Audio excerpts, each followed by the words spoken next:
बच्चों चलते हैं मेंटल मैथ क्लास 9th के नेक्स्ट क्वेश्चन की तरफ।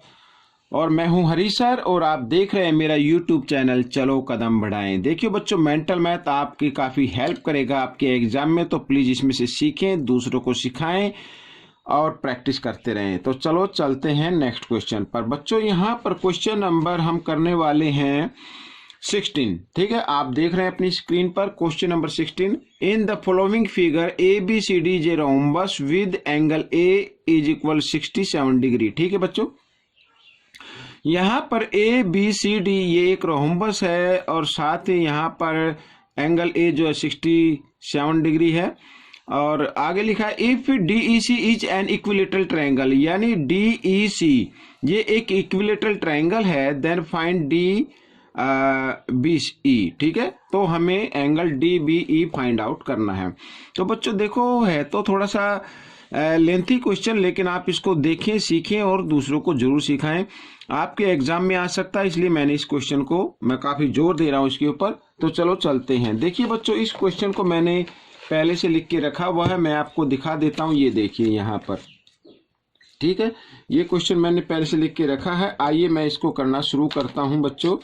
यहाँ पर हम इसको करने वाले हैं, तो यहाँ पर मैं इस तरीके से इसको रख लेता हूँ। ठीक है, तो देखो बच्चों, यहाँ पर सॉल्यूशन अब आपके सामने फिगर दिखाई दे रहा है। तो ABCD क्या है, रोम्बस। तो लिख लेते हैं ABCD इज ए रोम्बस। ठीक है, ये एक रोम्बस है और रोम्बस की सभी साइड क्या होती हैं, इक्वल होती है। लिख लेते हैं AB equal BC equal DC equal AD। ठीक है बच्चों, और साथ ही इसके जो अपोजिट साइड होते हैं वो पैरेलल भी होती है, यानी AB पैरेलल होगी DC के एंड यहाँ पर AD पैरेलल होगी BC के। ठीक है, इस तरीके से। तो ये तो हो गया। अब यहाँ पर देखिए एक चीज और दी हुई है कि ट्रायंगल जो है DEC, ठीक है, ये एक इक्विलेटरल ट्रायंगल है। तो लिख लेते हैं इसको भी, DEC is an equilateral triangle.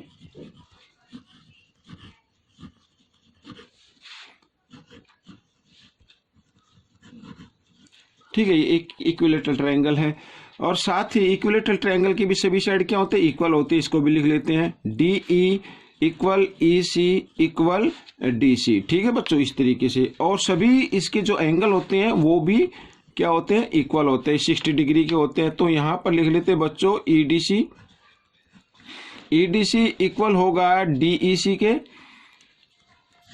DEC, और ये इक्वल होगा बच्चों, यहां पर मैं लिख लेता हूं नीचे, इधर जगह कम है, तो ECD की, ECD, और ये 60 डिग्री के इक्वल होंगे। ठीक है, समझ में आ गया बच्चों। अब देखो यहाँ पर, ये तो यहाँ था दिया हुआ इसके अंदर कि ये लिखा हुआ है। अब मैं आपको बताता हूं यहाँ पर हमें करना क्या है। अब सबसे पहले देखो, यहाँ पर इक्विलेटरल ट्रायंगल है, तो इसका ABCD एक रोम्बस है। ठीक है, रोम्बस है। तो यहाँ पर मैं लिख लेता हूं अगेन करके। ठीक है, तो AD पैरेलल BC, ठीक है, और AE पैरेलल BC। ठीक है, क्यों? क्योंकि देखो AD पैरेलल BC और क्योंकि E इसी लाइन पर है, तो AE पैरेलल BC। ठीक है बच्चों, समझ में आ रहा है। तो साथ ही या और क्योंकि D भी उसी लाइन पर एक पॉइंट है, तो DE पैरेलल BC। ठीक है बच्चों, समझ में आ गया। अब यहां पर मैं लिख देता हूं कि DC इक्वल BC के भी है, DC इक्वल BC। अब आप कहेंगे DC BC के इक्वल कैसे है, क्योंकि देखो बच्चों, DE इक्वल है BC के, DE इक्वल है BC के, तो DE इक्वल है DC के, यहाँ पर DE इक्वल है DC के। इक्विलेटरल ट्रायंगल है ना, इक्विलेटरल ट्रायंगल की सभी साइड इक्वल होती हैं, और DC इक्वल है BC के। ठीक है, एंड DC इक्वल है BC के। अब आप देख रहे हैं DC DE के भी इक्वल है और DC BC के भी इक्वल है, तो इसका मतलब BC DE के भी इक्वल होगा। ठीक है बच्चों, तो यहाँ पर बच्चों ये तो डी ई लिख लेता हूं मैं इधर, ठीक है। तो डी ई इक्वल होगा बी सी के, समझ में आ गया। अब देखो यहां पर तो दोनों साइड पैरेलल भी हैं और इक्वल भी हैं, इसका मतलब इनसे जो फिगर बनेगी, इससे फिगर बन रही है, यहां पर मैं लिख लेता हूं, इससे फिगर बन रही है बच्चों D E C B is a parallelogram.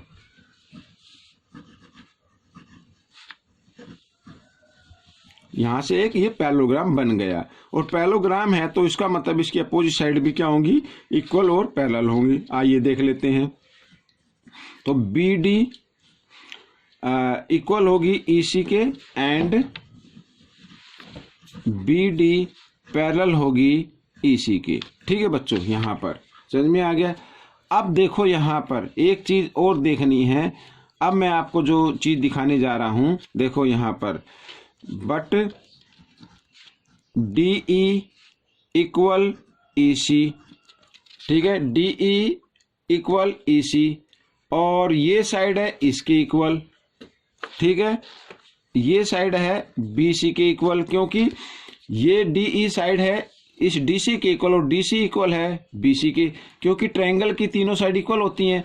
जब ये दोनों साइड इस डी सी के इक्वल आ रही है तो डी सी तो बी सी के भी इक्वल है ना, तो उसका मतलब ई सी बी सी के भी इक्वल होगा, ठीक है। अब इसकी यहाँ पर 3 साइड इक्वल आ रही हैं, डी ई इक्वल है ई सी के और ई सी इक्वल है बी सी के, तो इसका मतलब ये चौथी साइड भी ऑटोमेटिक इनके क्या होगी, इक्वल होगी, तो बी डी। तो इससे क्या बन गया, यहाँ पर मैं लिख देता हूं कि D E C B is a, ये देखो इज ए रोम्बस, ये रोम्बस हो गया, ठीक है। और वी नो दैट, यहां पर we know that the diagonals of rhombus are bisect each other at 90 degree, ठीक है बच्चों यहाँ पर, ठीक है। अब हमें करना क्या, हमने ये क्यों लिखा यहाँ पर, क्यों इसको रोम्बस लेके आए। देखो यहाँ पर बच्चों, यहाँ पर ये 90 डिग्री का एंगल बना रहे हैं, ठीक है। अब हमें क्या करना होगा, सबसे पहले ये और ये ट्रायंगल हमें क्या करनी है, कॉन्ग्रुएंट प्रूव करनी है, और कॉन्ग्रुएंट प्रूव से हमें ये एंगल की मेजरमेंट फाइंड करनी है, फिर इसकी ये मेजरमेंट फाइंड आउट हो जाएगी, ठीक है, समझ में आया। तो सबसे पहले देखो यहाँ पर 90 डिग्री के, तो हमारे पास 2 ट्रायंगल बनी है डी ई ओ, एक तो बना ट्रायंगल डी ई ओ, ये लिख लेते हैं, एंड जो दूसरी ट्रायंगल है उसको भी लिख लेते हैं ई सी ओ, ठीक है, ट्रायंगल ई सी ओ, ठीक है। तो यहाँ पर बच्चों एक तो ये यहाँ पर angle D sorry E D O, E D O, E D O equal है बच्चों यहाँ पर ई सी ओ के, ई सी ओ क्यों इक्वल है, क्योंकि ये 60 डिग्री का एंगल है, क्योंकि ये डी ई सी इक्विलेटरल ट्रायंगल है, यहाँ पर आप चाहे तो लिख सकते हैं,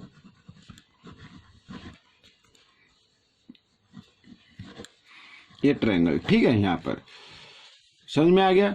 तीसरा जो दूसरी इसमें इक्वल है डी ई इक्वल है ई सी के, ठीक है, साइड ऑफ इक्विलेटरल ट्रायंगल,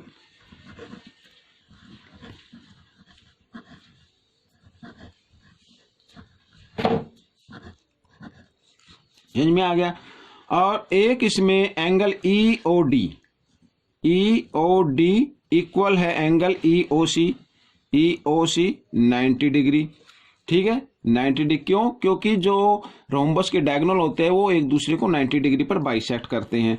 तो इसका मतलब ये हुआ कि ट्रायंगल डी ई ओ कॉन्ग्रुएंट हो गया ट्रायंगल ई सी ओ के, ठीक है बच्चों यहाँ पर।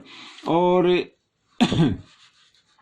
ये लो कंडीशन कौन सी लगी, एंगल साइड एंगल, ठीक है। अब ये जब दोनों ट्रायंगल कॉन्ग्रुएंट हैं ये दोनों ट्रायंगल कॉन्ग्रुएंट है तो इसके ये दोनों एंगल भी क्या होंगे, इक्वल होंगे CPCT से। तो मैं यहाँ पर लिख देता हूँ एंगल DEO इक्वल होगा एंगल CEO, ठीक है, CPCT। तो यहाँ पर CPCT का मतलब होता है corresponding part of congruent triangle. ठीक है बच्चों, ये इक्वल होंगे, समझ में आ गया। अब साथ ही हम यहाँ पर निकाल लेते हैं बच्चों, देखो हमारा जो एंगल था यहाँ पर DEC, ये इक्वल आ रहा है बच्चों 60 डिग्री के, DEC। ठीक है, ये पूरा एंगल किसके इक्वल है, 60 डिग्री के। क्यों? क्योंकि इक्विलेटरल का जो ट्रायंगल होते हैं वो 60 डिग्री के होते हैं। लेकिन DEC में दो एंगल लगते हैं, एक तो लगता है बच्चों यहाँ पर DEO, और दूसरा जो लगता है प्लस हम उसमें कर देते हैं CEO इक्वल 60 डिग्री। लेकिन यहाँ पर देख रहे हैं CEO DEO के इक्वल है, तो हम DEO की जगह CEO लिख सकते हैं बच्चों, इस तरीके से लिख सकते हैं। ठीक है, 60 डिग्री। तो यहाँ पर बच्चों एक CEO इधर है, एक इधर है, तो टोटल कितना हो गया, 2 हो गया। तो यहाँ पर 2 एंगल CEO इक्वल 60 डिग्री, और 2 इधर मल्टीप्लाई की फॉर्म में मैं इधर बढ़ा लेता हूं, तो इधर आकर बच्चों ये किस फॉर्म में आ जाएगा, डिवाइड की फॉर्म में आ जाएगा। ये आ गया 30 डिग्री। ठीक है बच्चों, यहाँ पर तो CEO की वैल्यू कितनी आ गई, 30 डिग्री आ गई। अब ये कितने का होगा, आइए इसको निकाल लेते हैं। देखो यहाँ पर BD पैरेलल EC, ठीक है, ये हमने ऊपर प्रूव कर चुके हैं, BD पैरेलल EC। ये देखिए यहाँ पर BD पैरेलल EC, ठीक है, यहाँ पर ये पैरेलल हो गया, और साथ ही इधर ये ट्रांसवर्सल लाइन हो गई, and BE is a transversal line.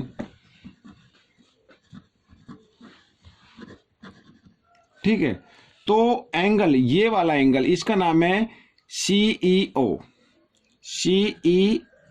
Equal होगा, इस एंगल का नाम है बच्चों DBO। तो DBO, ठीक है, ये दोनों क्या होंगे, इक्वल होंगे। इनका नाम है अल्टरनेट एंगल। ये अल्टरनेट एंगल लिख दिया मैंने। और साथ ही यहाँ पर बच्चों देखो CEO 30 डिग्री का आया है, तो इसकी जगह हम 30 डिग्री लिख सकते हैं, और DBO 30 डिग्री का आ गया। या हम देखो यहाँ पर DBO क्योंकि E इसी लाइन पर स्थित है, तो DBE भी लिख सकते हैं, एंगल DBE इक्वल आ गया 30 डिग्री का। ठीक है बच्चों, ये क्वेश्चन सॉल्व हो गया है। आपको ये क्वेश्चन कैसा लगा मुझे कमेंट्स में लिखें, और इसमें से सीखकर आप दूसरे बच्चों को जरूर सिखाएं। मिलते हैं अगले पार्ट में, तब तक के लिए धन्यवाद।